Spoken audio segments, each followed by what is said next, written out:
Muy buenos días tengan todos ustedes. A nombre del Colegio de Jalisco, de quienes trabajamos y a la labor y a su misión, les damos la más cordial de las bienvenidas a esta su casa, el Colegio de Jalisco. La verdad es que el Colegio de Jalisco el día de hoy se viste de gala y abre completamente sus instalaciones disponibles para recibir, por supuesto, a cada una de ustedes y de ustedes, caballeros. Esto del género, primero van las damas. Yo siempre he dicho que fui educado a la antigüita. Sean todas y todos muy bienvenidos a esta presentación de la obra de la autoría del maestro Juan Enrique Ibarra Pedrosa. La verdad es que se ha conformado una mesa de lujo que no merece presentación, porque está conformada por amigos entrañables, algunos de muchos años, otros más recientes, pero todos muy estimables amigos en esta mesa.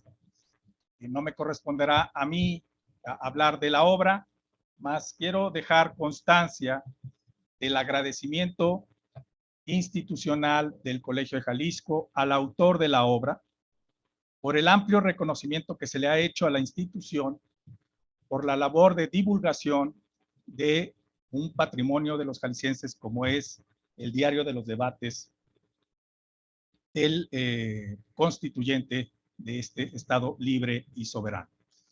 Agradecemos así pues y reconocemos al señor gobernador su decisión para que junto con los tres poderes de la entidad se haga una amplia divulgación de esta valiosa insumo para los investigadores. Y por supuesto, esta obra que se presenta hoy la asumimos como la primera de muchas más que seguramente recibiremos en esta casa para editar y publicar sobre esta evidencia histórica que no tiene así que valor económico alguno, sino que es patrimonio de todos los jaliscienses. Así pues, le doy la más cordial de las bienvenidas al señor gobernador del estado de Jalisco, Enrique Alfaro Ramírez, amigo Gracias. Entrañable.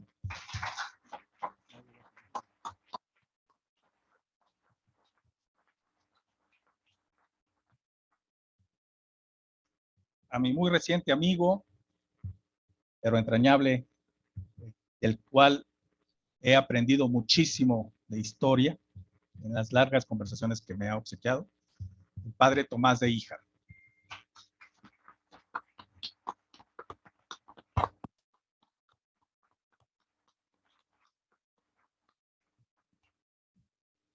Por supuesto, a quien me reconozco hoy, no solamente como su amigo, sino como deudor por el aprecio que ha tenido y consideración que ha tenido hacia mí para ilustrarme sobre la historia de Jalisco.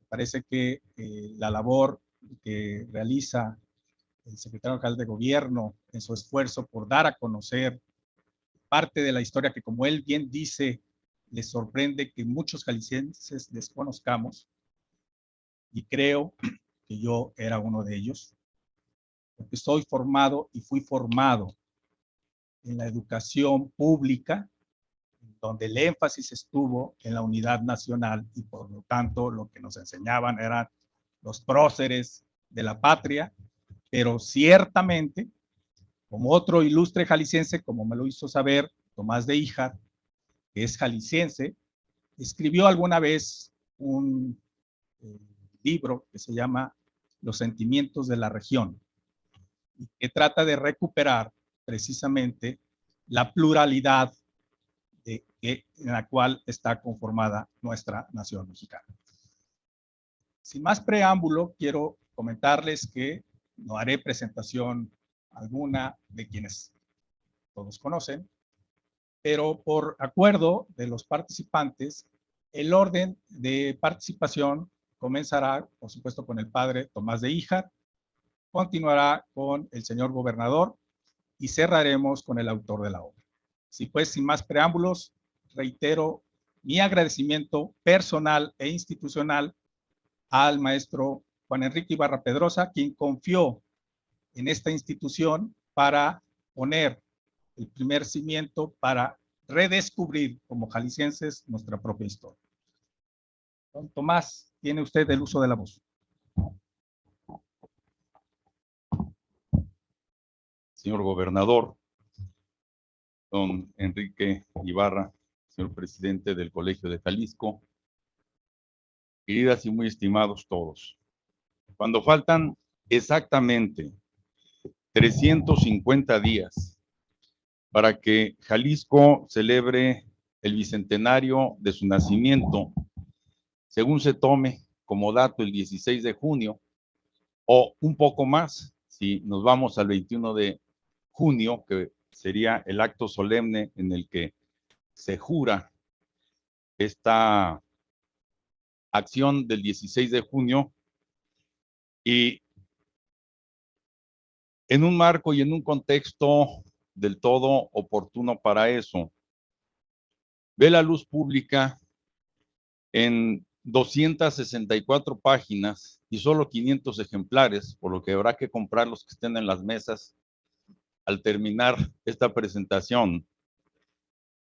Lo que sin duda, y qué bueno que está aquí la secretaria de Cultura, a partir de mañana veremos en edición digital en todos lados y a disposición de los que se quieran enterar, un hermoso prontuario de lo que ocurrió hace 199 años y que hoy nos permite ostentarnos como jaliscienses, pero también, y esto es lo que voy a subrayar en los minutos de mi participación, como hijos de el primer ámbito de la hoy República Mexicana. Y aquí voy a tener que hacer una corrección mínima a la página 132 del libro que aquí se presenta, donde en la llamadita número 12 dice: con esta declaración, la del 16 de junio del 21, Jalisco se convirtió en el segundo estado libre de México. El primero fue Oaxaca, el 1 de junio de 1823. En realidad, el 1 de junio del 23, en Oaxaca, el jefe de la guarnición militar, el 1 de junio de 1823, el jefe de la guarnición militar de Oaxaca optó por adherirse bajo la mano militar al régimen republicano federal y declarar a Oaxaca estado, más bien entidad federativa, pero fue hasta el 4 de julio cuando hubo la votación del Congreso local para que esto sucediera, es decir, de la Diputación Provincial. Aquí no, aquí el primer territorio que nace de la República Mexicana bajo la garantía del orden jurídico, sistema de derecho, es Jalisco. Bueno, siguiendo, decía, la oportunidad de una obra que vamos a tener a partir de unos momentos a la disposición del público para que le tome el pulso a lo que implica la responsabilidad histórica grandísima para quienes hoy somos jaliscienses de haber venido al mundo en un ámbito donde nació el Imperio Mexicano el 14 de junio de 1821, como lo perpetuó un acto en el Palacio de Gobierno en ese bicentenario, y ahora esta otra efeméride de 2 siglos que nos disponemos a celebrar dándole la bienvenida a este libro. Yo quiero aclarar 3 cosas en esta oportunidad que tengo de dirigirme a ustedes. Lo oportuno que sea el secretario general del gobierno de esta administración, el que, siguiendo las huellas de antecesores tan respetables y queridos para Jalisco, para el Colegio de Jalisco, como don Alfonso de Alba Martín, para los que estudiamos Derecho en la Facultad de la Universidad de Guadalajara como don Alberto Rosas Benítez.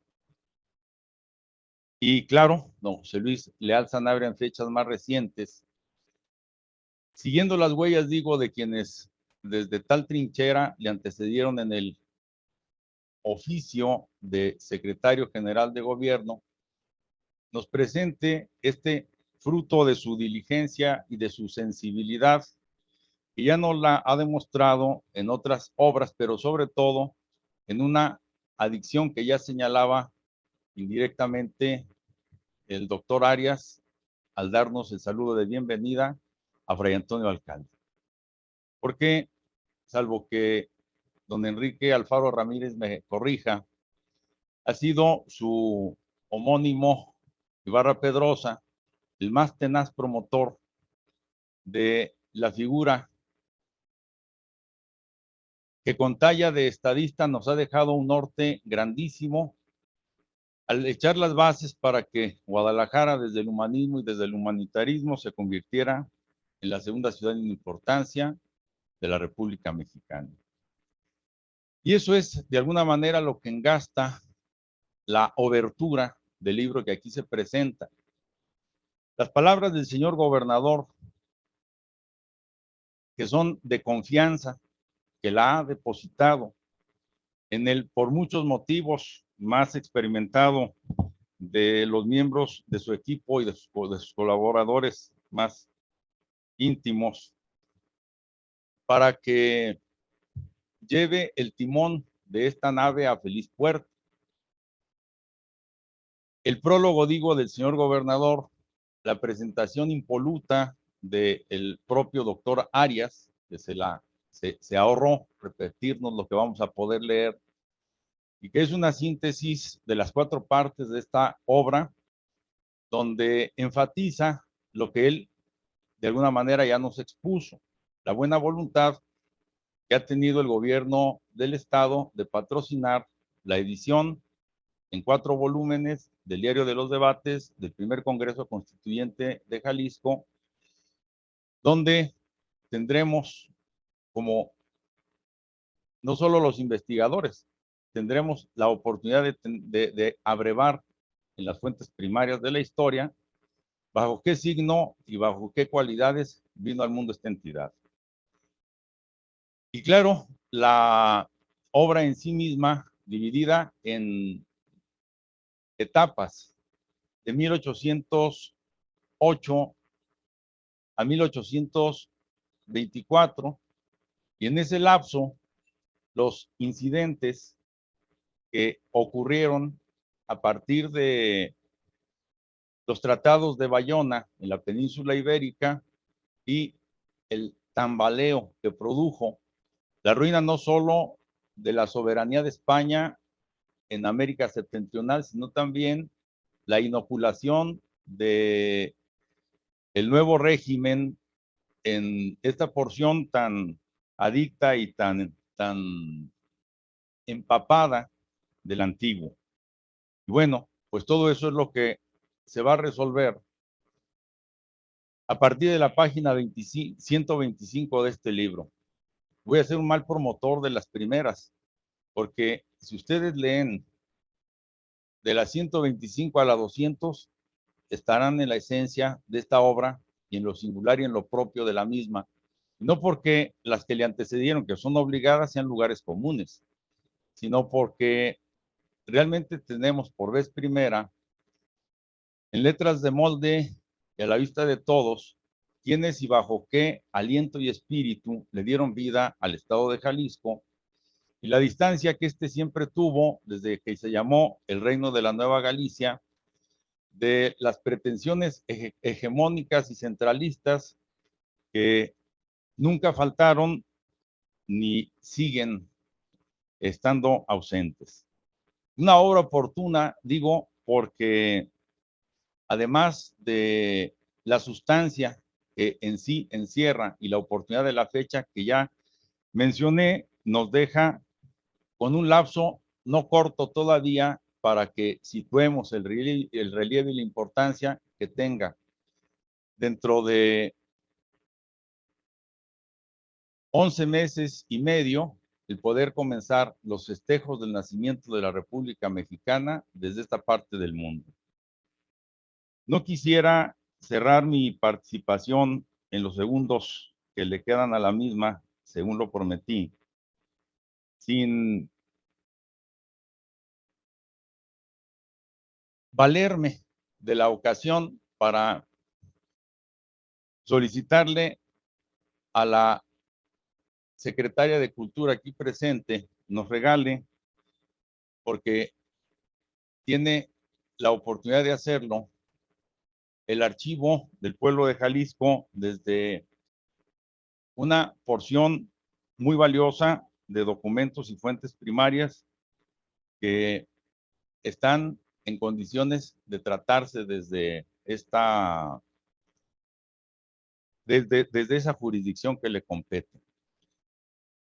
Y bueno, pues déjenme poner a modo de sello de lacre a las palabras con las que he pronunciado esta sencilla alocución, que estando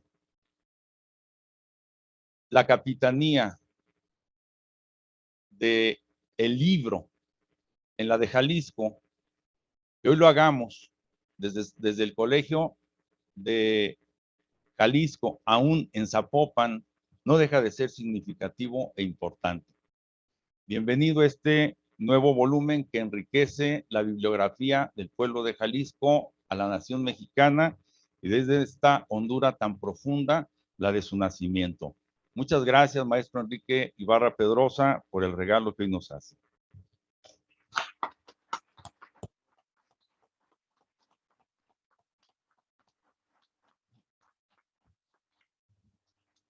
Ustedes pueden darse cuenta, la calidad de la obra ameritaba incluso para un examen, como parecía que estaba asumiendo Tomás de Híjar como jurado, y precisión histórica de este detalle, pero no estamos ante un jurado, estamos ante la presentación de un libro, pero esperemos que próximamente el maestro se anime a estudiar en esta institución y podamos ahora sí nombrarlo maestro o doctor.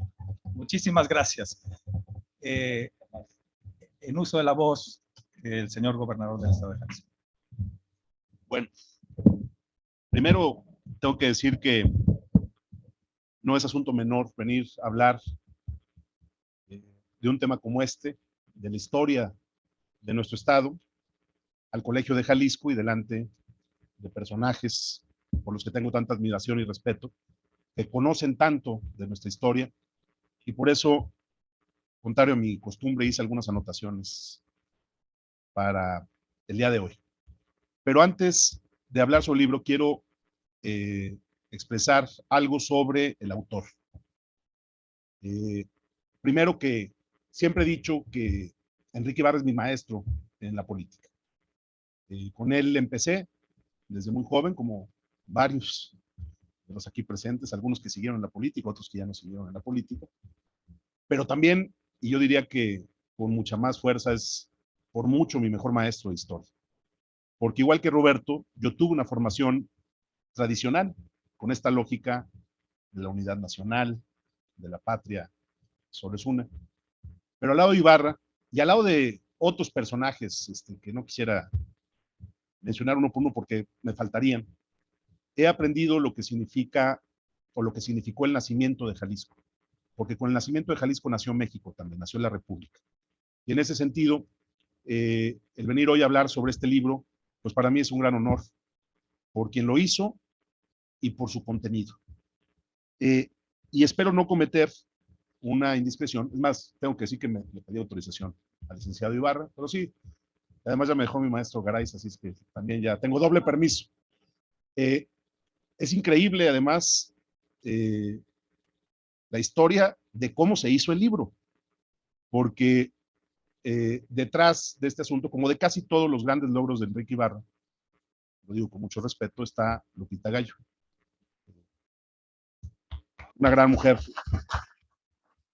y una gran compañera.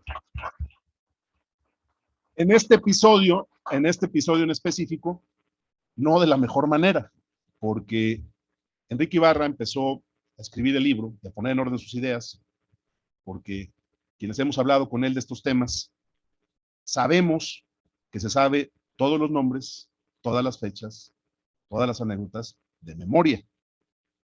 Y empezó a escribir el libro por un accidente que tuvo Lupita. Después de que con un año casi de anticipación me había dicho Ibarra que se iba de vacaciones, es el único funcionario público que avisa y pida permiso, la verdad.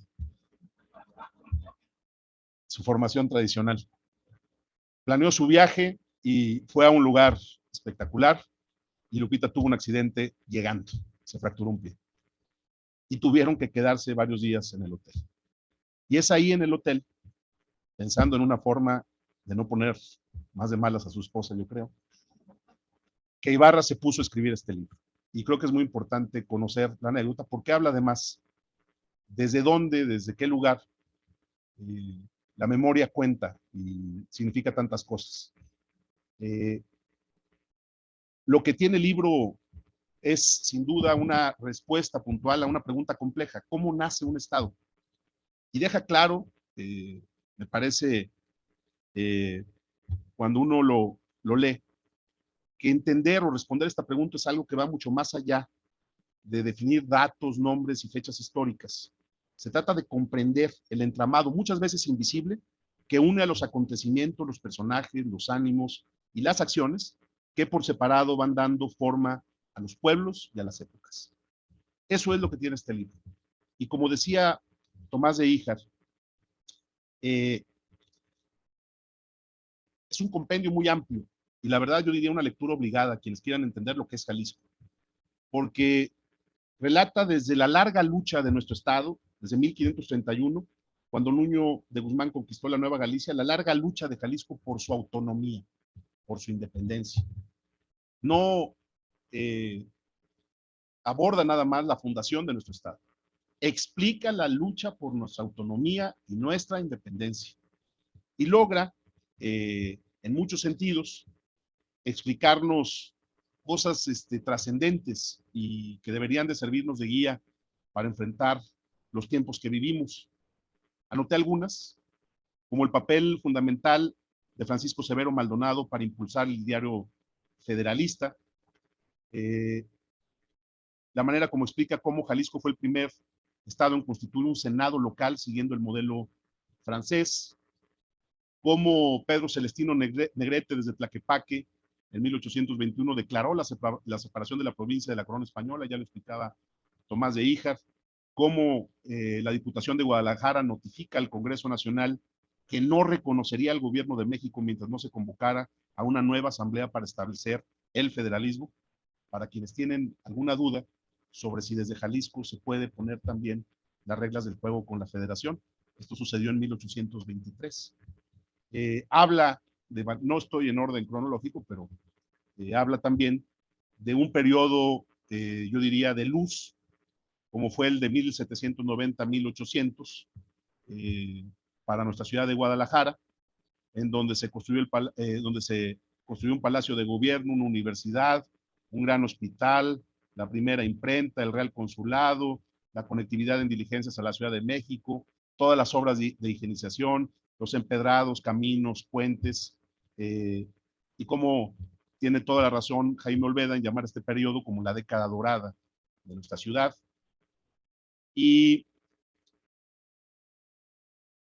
tiene también datos que vale la pena platicar, historias y anécdotas que hablan de la idea de ser tapatío y de ser jalisciense, como por ejemplo, explica cómo en la fachada principal del Palacio de Gobierno estaba inscrita la segunda parte de un salmo, que no voy a decir en latín porque no lo sabría pronunciar, pero que dice básicamente, si el Señor no guarda la ciudad, inútilmente se desvela el que la guarda.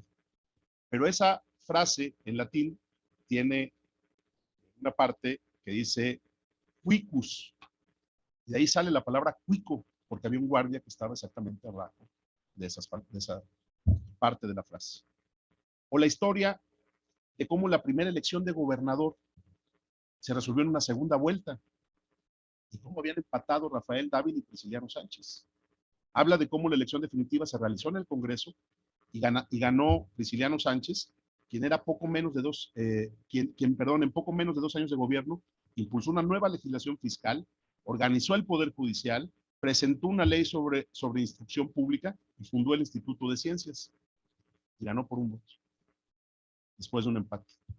Habla en otra historia también, pues, muy vigente, de cómo esta idea de los abrazos en lugar de los balazos no es una idea nueva.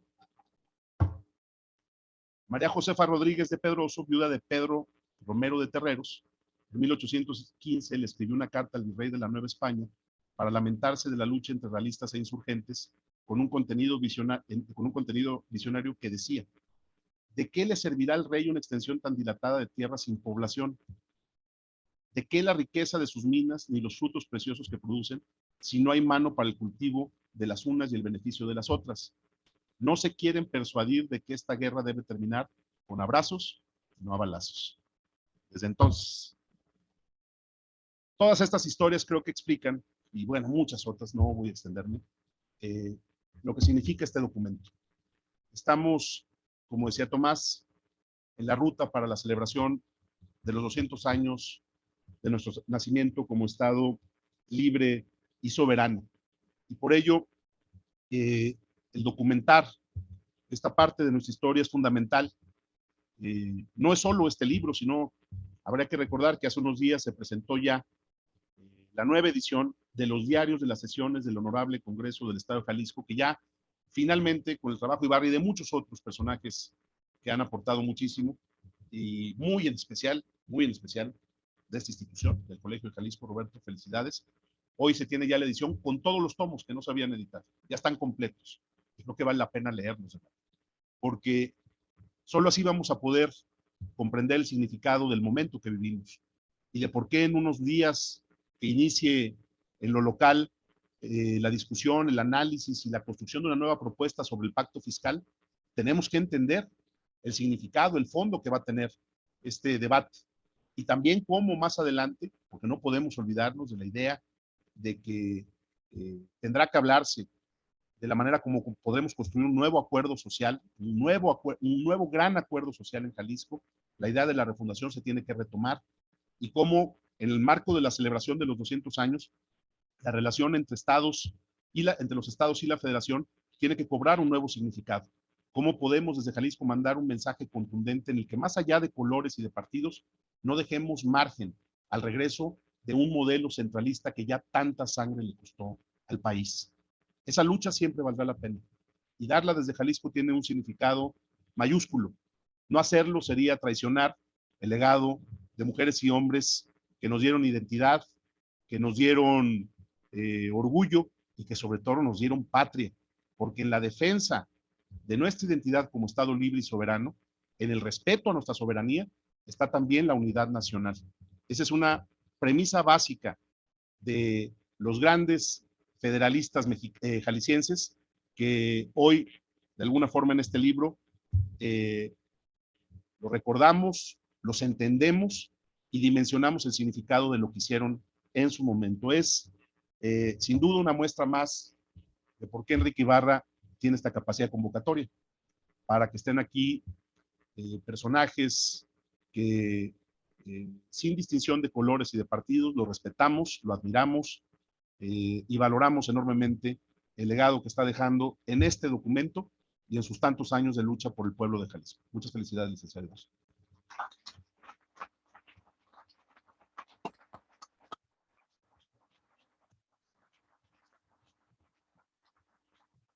Muchísimas gracias, señor gobernador, por sus palabras.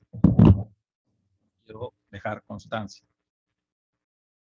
La voz no tiene mayor mérito que haber continuado el esfuerzo de mi antecesor en el proceso de digitalización de los 4 tomos del Diario de los Debates, que están resguardados en esta institución.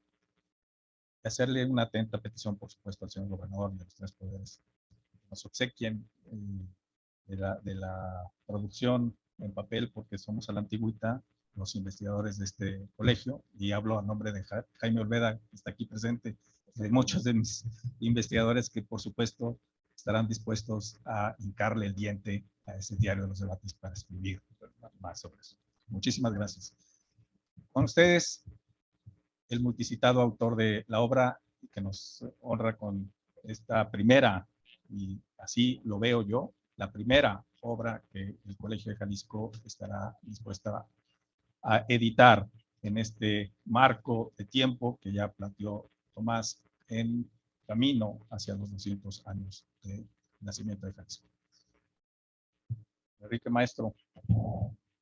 Muchas gracias. En primer lugar, un saludo a todas y a todos que nos acompañan en este matutino horario de presentación del libro, a quienes están en este auditorio, Carmen Castañeda, una espléndida historiadora tapatía, y en los salones anexos, en el Tenamaxtli y el de don Alfonso de Alba. Un saludo, y también a quienes están en aplicaciones siguiendo este encuentro.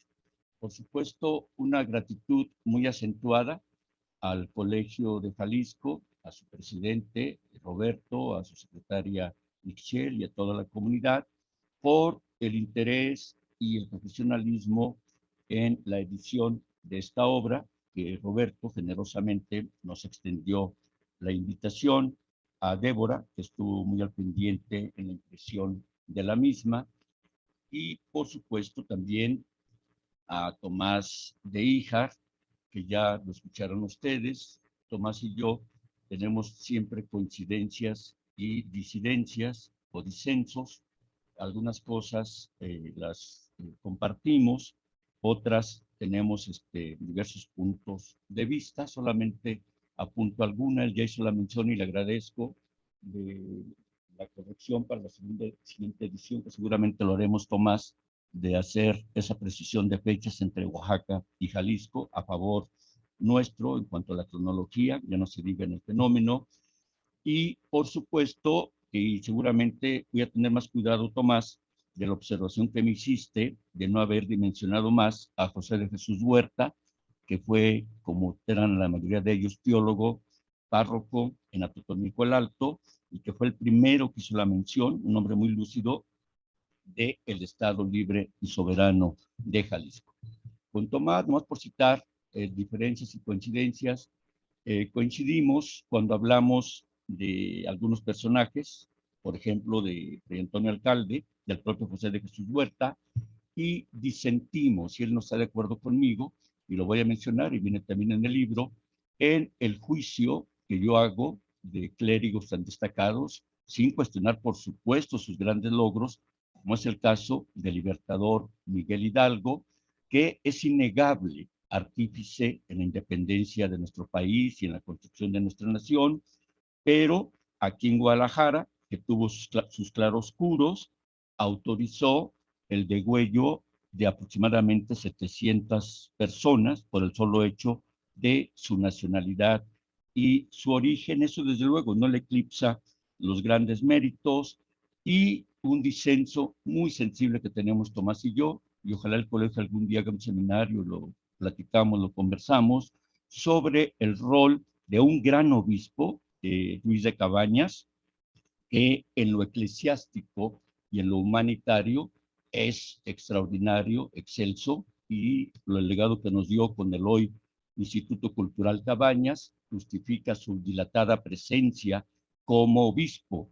Lo que me cuestiona Tomás es que yo asiento en el libro que Ruiz de Cabañas tuvo adicción al poder, adicción a las élites políticas, y también que fue el primer patrocinador de una campaña política, y enseguida expondré los montos y a quién favoreció en la primera campaña política que se hizo en este país. Sin embargo, a Tomás siempre lo he catalogado y siempre es parte imprescindible, y en esta obra le hice multitud de consultas y en los anexos también va la firma de Tomás, con mucho acierto.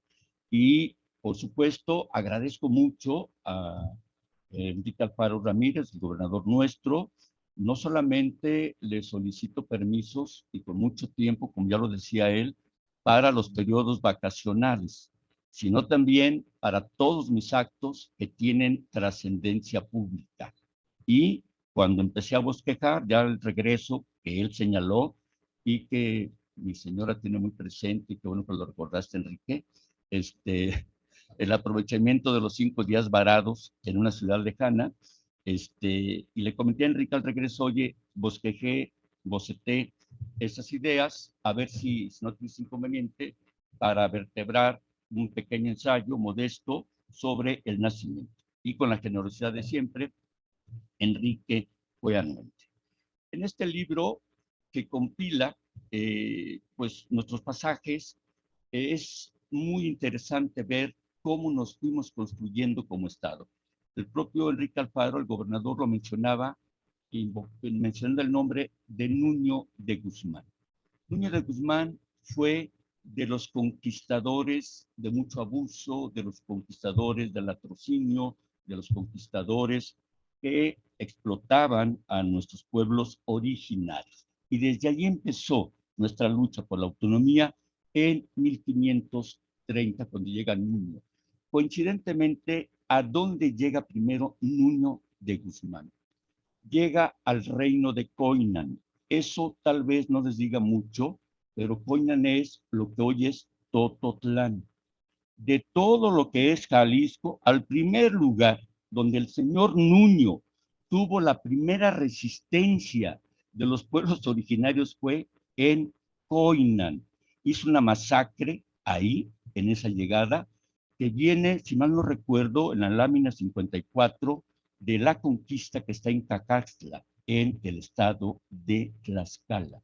Y por si fuera poco, en nuestro infortunio como tototlenses, por eso parte de la dedicatoria lo hago a las y los tototlenses, por la dignidad que hemos tenido. Cuando viene el virrey de Mendoza a apaciguar a los cascanes después de la muerte de Pedro de Alvarado, que es ahí en Acacico y Palmarejo, lo que es hoy comunidades muy conocidas en nuestra nomenclatura mediática, ahí muere Pedro de Alvarado y viene el mismo virrey a apaciguar a los cascanes, a Tenamaxtli. Y nuevamente el primer lugar donde vuelve a llegar virrey de Mendoza, en Coinan, en Tototlán. Y ahí la masacre estuvo peor porque los aborígenes ya tenían conciencia de que si se entregaban los iban a esclavizar a ellos, a sus esposas y a sus hijos. Entonces ahí acuñaron el principio tu vida o mi vida. Y muchos de ellos prefirieron arrojar a sus hijos a los despeñaderos en los cerros aledaños. En fin, el libro o esta sencilla obra es la desembocadura de todas esas luchas que verbalizaba el gobernador Alfaro. Cómo fuimos construyéndonos en una ciudad simbiótica de la península ibérica con los pueblos originarios y algo que se conoce poco, la población afroamericana aquí en Guadalajara. Hace días yo le informé al gobernador Alfaro que firmamos un convenio con la Universidad de Tennessee para una obra que están haciendo sobre la esclavitud en Guadalajara. Es una obra que estamos haciendo con los archivos nuestros, en el archivo histórico de Jalisco, donde vienen las ventas de esclavos, las ventas de, también las libertades que se daban a quienes habían padecido la esclavitud.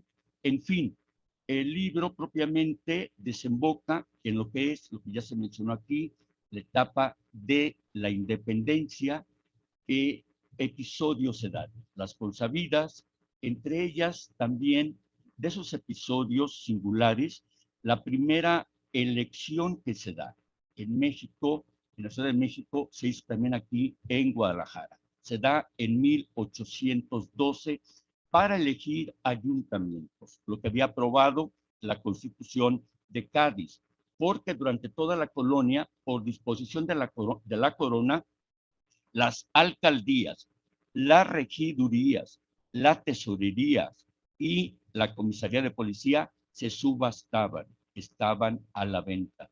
A lo mejor todavía se dan algunas prácticas, en algunas expresiones y escenas contemporáneas. La ciudad que más caro vendió la alcaldía fue, por razón natural, la Ciudad de México. llegó a venderse a 12,500 pesos. La segunda fue la de Lima, en 12,000 pesos. Guadalajara, que era una villa muy exigua, lo más caro que se vendió fue en 700 pesos. Cádiz dice, hoy, por cierto, el alcalde de Guadalajara está ahorita en el Supremo Tribunal de Justicia en un homenaje al maestro Ramos Romero, que es familiar de su esposa. Un saludo a Pablo. Y lo más caro que se vendió, les decía, fueron esas ciudades. Con la Constitución de Cádiz se hacen las elecciones. ¿Qué ocurre en las primeras elecciones? Se dan en octubre. En la Ciudad de México pueden ustedes leer la lectura que hace un ideólogo extraordinario, intelectual lúcido, ultraconservador, en eso no coincidimos con él, Lucas Alamán, y dice las elecciones parroquiales, porque las organizaban las parroquias, fueron un fraude electoral. Y describe lo que ocurrió.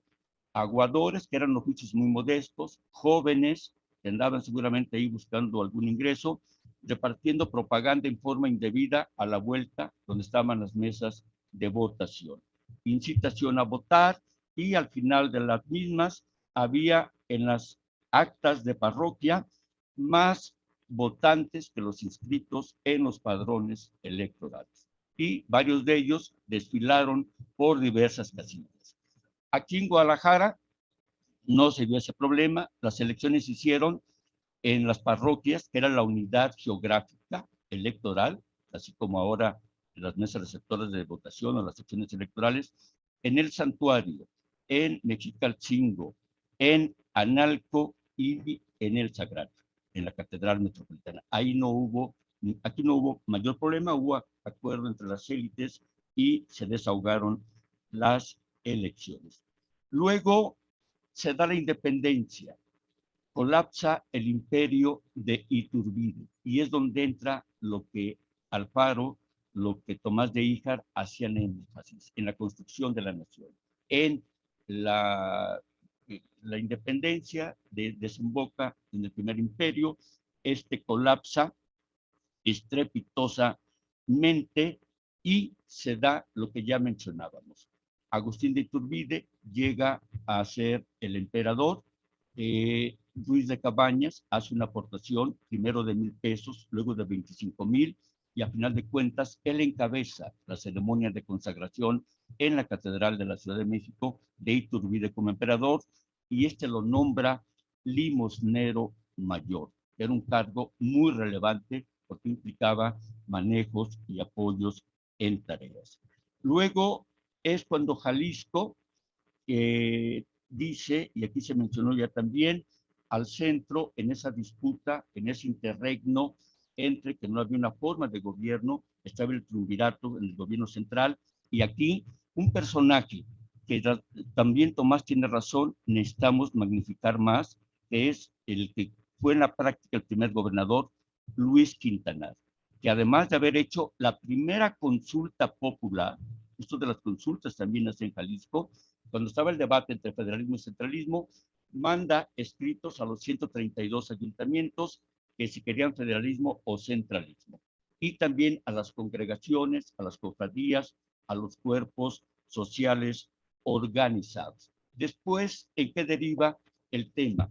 En el Congreso Constituyente de Jalisco, que Alfaro nos instruyó, se hizo la edición con la aportación del Colegio de Jalisco, porque antes habían sido publicitados 2 tomos, el 1 y el 3, y ahora por vez primera están a disposición del público el tomo 2 y el tomo 4 de ese congreso, que fue muy dilatado, duraron 16 meses, 2 semanas, sesionaron en 402 ocasiones, entre sesiones secretas, por razón de calendario tenían que hacer, o de procedimiento de contenido, en sesiones abiertas. ¿Y qué debatieron?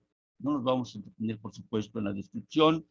Debatieron temas tan importantes y con tanta visión. En 1824, la separación o la relación entre el Estado y la Iglesia. Evidentemente, en ese momento era la Iglesia Católica. Y Prisciliano Sánchez estipula o gana el debate y se establece esa relación en donde el Estado tenía preeminencia en la relación con la Iglesia. Nunca lo pudo llevar a la práctica, hubo oposición muy sensible por razones naturales, entre otras instituciones, por supuesto de la Iglesia y otras instituciones. Se debatió también la reelección desde entonces. Se aprobó que solo pudieran reelegirse los legisladores, el gobernador no, ni los alcaldes. El alegato de Prisciliano es muy interesante, dice, es que el Ejecutivo del Estado, los alcaldes son decisiones unipersonales y pueden incidir mediante acuerdos, no todos a veces limpios, para incidir en el ánimo de los votantes. Y se permitió únicamente la reelección de legisladores. Se estableció el Senado en Jalisco.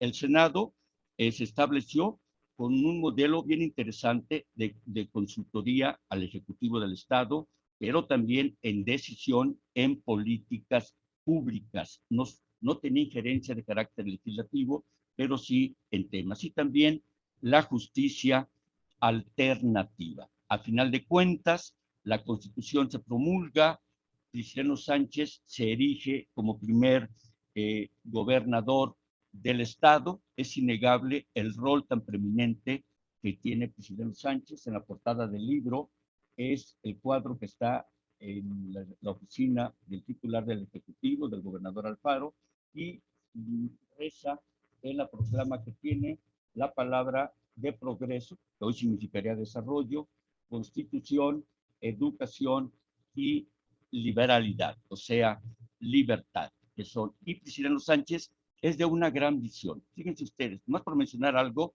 como mencionaba Alfaro, que cae entre lo anecdótico, pero que también refleja la visión de una gente. Solamente de un informe en enero de 1826. Después, a los pocos meses, fallece. Y en su informe, que es muy comprensivo, es muy escueto, son 7 u 8 cuartillas, ahí, al hablar de la situación económica, se lamenta de la pobreza de los jaliscienses. Después de la lucha de independencia, no había producción agrícola, no había producción minera, el comercio estaba muy quedado, no se daba porque no había economía, y dice, sin embargo, jaliscienses tenemos que ser optimistas. La naturaleza nos dio un fruto estupendo, extraordinario, que se da en terrenos pedregosos, en terrenos no planos, en las zonas de Arenal, de Amatitán, de Tuscacuesco, de Autlán y de Tequila. Y seguramente ese fruto del que se procesa el agave de mezcal, que hoy llamamos tequila, y todavía dice en su informe que además es de muy buena calidad, no hace daño, ha de haber sido mesurado para el consumo y es barato. Tal vez eso también estaría hoy con algo de cuestionamiento. Ese fruto, el agave, dice, cuando se comercie el agave de mezcal a otros territorios y a otros estados, a otras naciones, será un renglón muy importante en la economía de Jalisco. Ahorita con el gobernador veníamos comentando el año pasado, y aquí hay tequileros, por ejemplo a Francisco y a otros compañeros también, de la Canaco también, el año pasado se exportaron 332 millones de litros de tequila al mundo, casi 1 millón de litros de tequila por día. Trabajan en ese ámbito 72,000 personas en todo lo que es el engranaje del tequila. Y en Estados Unidos, el año pasado, del consumo que se hace de bebidas que contienen alcohol, de licor, el tequila ya rebasó a varias marcas de whisky y se vendió el 9.2% de cada litro, de cada consumidor. 9 son consumidores del tequila y el alcance económico de esa producción del tequila, de acuerdo a todas las cifras del Consejo Regulador, alcanzó 5.1 billón de dólares el año pasado. De ese tamaño, la visión de Prisciliano Sánchez, no solamente en los temas de carácter de las instituciones. Por ello, es muy interesante.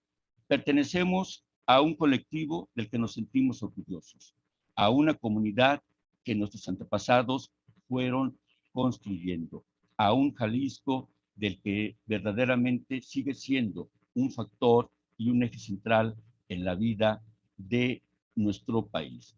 ¿Y en qué derivó lo del constituyente? En una constitución que fue nuestro primer pacto social, que fue la Constitución de 1824. Y sobre todo, con este tipo de trabajos, recuerda uno mucho la relevancia que tiene la historia. Aquí ya se dijo el papel de la señora Gallo, ella historiadora, egresada de historia. Stefan Zweig, ¿cómo la definía a la historia?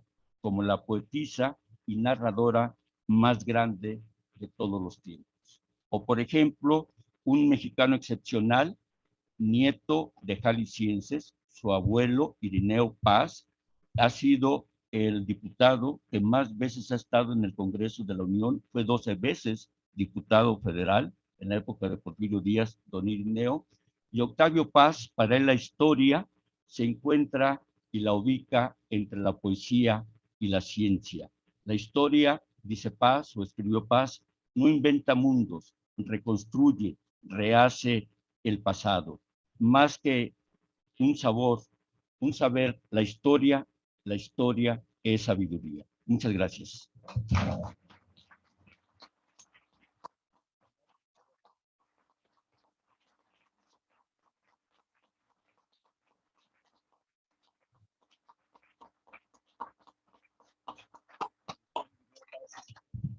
Muchísimas gracias, maestro, por esta cátedra. Como pueden darse cuenta, cada vez que escucho al maestro le aprendo todavía más.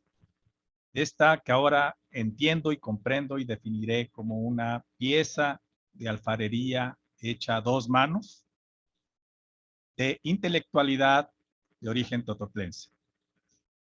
Y que me recuerda mucho, y es una pieza clave que demuestra lo que ya nos dijo aquí nuestro maestro emérito del Colegio de Jalisco, el historiador León Portilla, quien recuerdo con mucho gusto porque él aprendí esto que él llama la construcción de significado en la historia, es una labor del historiador.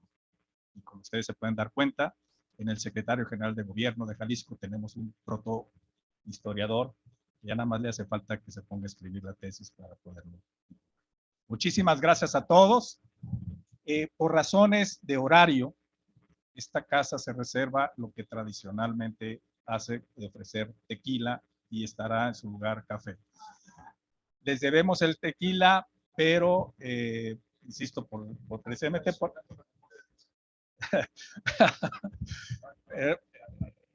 es que el horario matutino me obliga.